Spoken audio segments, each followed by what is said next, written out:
Menurut Katie Pierce dari Johns Hopkins University, social distance adalah sebuah praktek dalam kesehatan masyarakat untuk mencegah orang sakit melakukan kontak dengan orang sehat. Hal ini bertujuan untuk mengurangi peluang penularan penyakit. Ketika menerapkan social distancing, seseorang tidak diperkenankan melakukan kontak fisik seperti berjabat tangan, serta menjaga jarak setidaknya 1 meter saat berinteraksi dengan orang lain, terutama dengan orang yang sedang sakit atau berisiko tinggi menderita COVID-19. Di Indonesia, Presiden Jokowi telah memberlakukan social distancing sejak Minggu tertanggal 15 Maret tahun 2020 sore.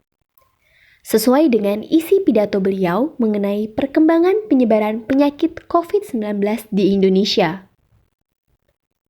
Merujuk pada isi dari pidato tersebut, instansi lain yang berwenang maupun pemerintah daerah pun segera menyusul mengeluarkan surat edaran atau surat keputusan terkait COVID-19. Perusahaan swasta lainnya pun tak ketinggalan, membuat kebijakan yang menyesuaikan dengan situasi dan kondisi yang ada.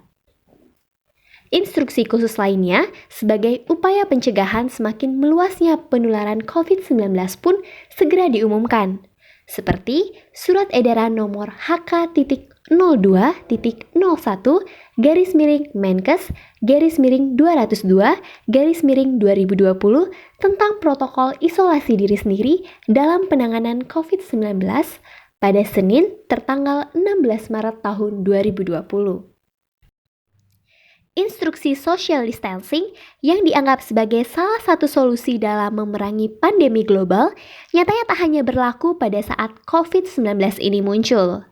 Menurut Bayu Krisnamurti, selaku Ketua Pelaksana Komite Nasional Pengendalian Flu Burung dan Kesiapsiagaan Menghadapi Pandemi Influenza pada tahun 2006 sampai 2010, Indonesia dan dunia sebelumnya telah mengalami SARS pada tahun 2002 sampai 2003, flu burung pada tahun 1977 dan kini menjadi virus musiman, flu babi pada tahun 2009 dan kini juga menjadi virus musiman, dan MERS pada tahun 2012.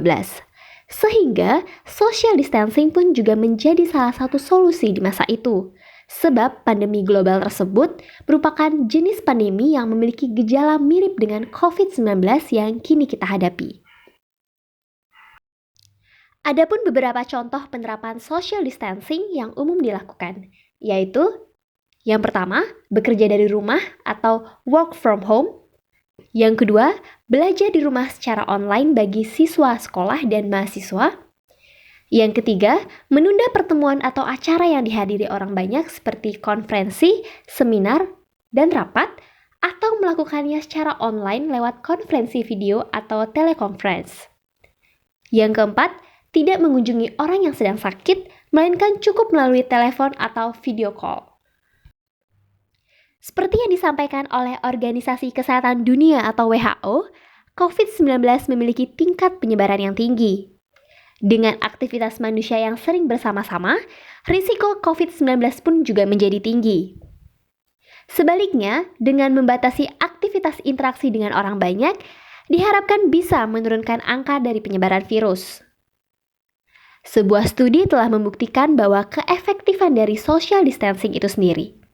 Tepatnya, saat pandemi influenza pada tahun 1918, pemerintah yang menerapkan aktivitas ini berhasil menyelesaikan permasalahan dan pada akhirnya ancaman global dari penyakit dengan penyebaran tersebut cepat terselesaikan. Selain memiliki tujuan utama untuk menghentikan penyebaran virus, social distancing pun apabila dilaksanakan memiliki kelebihan-kelebihan lainnya. Seperti, yang pertama, memiliki waktu yang berkualitas bersama keluarga. Yang kedua, memiliki momen me time untuk relaksasi dari kepenatan rutinitas di tempat kerja. Yang ketiga, dapat lebih fokus dalam menyalurkan hobi terpendam di rumah. Dan yang keempat, mengerjakan banyak pekerjaan rumah yang belum sempat dikerjakan atau terselesaikan. Meskipun kini menjadi salah satu solusi, nyatanya penerapan social distancing juga masih terdapat kekurangan-kekurangan, antara lain, yang pertama, tidak semua jenis pekerjaan dapat dikerjakan di rumah. Yang kedua, tidak semua kegiatan dapat efektif apabila dilaksanakan secara online. Yang ketiga, banyak kegiatan yang tertunda karena tidak dapat dilaksanakan secara online. Konsep jarak sosial atau social distance merupakan kriteria dari kuat atau lemahnya integrasi sosial di masyarakat. Bila jarak sosial atau social distance antar kelompok bersifat jauh, maka integrasi sosial akan lemah. Sebaliknya, jarak sosial yang dekat akan membuat integrasi sosial lebih kuat.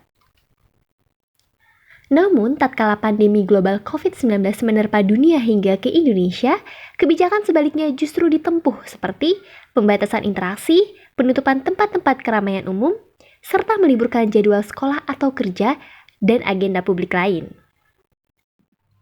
Meskipun demikian, pada gilirannya kebijakan pembatasan akan menimbulkan berbagai macam dampak, salah satunya adalah dampak sosial budaya.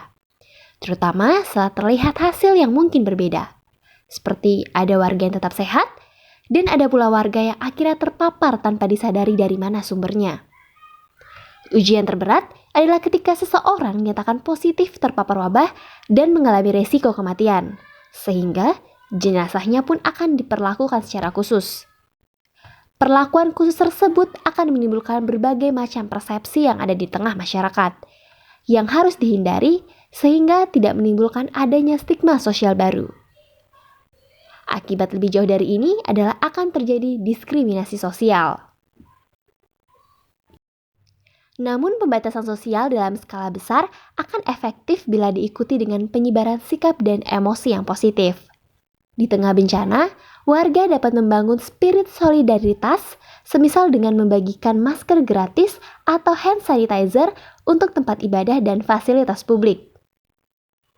Percakapan di media sosial juga sangat banyak yang positif untuk menerapkan pola hidup bersih dan sehat, tips mencegah tersebarnya wabah, dan aksi-aksi produktif serta kreatif yang dapat dilakukan di rumah.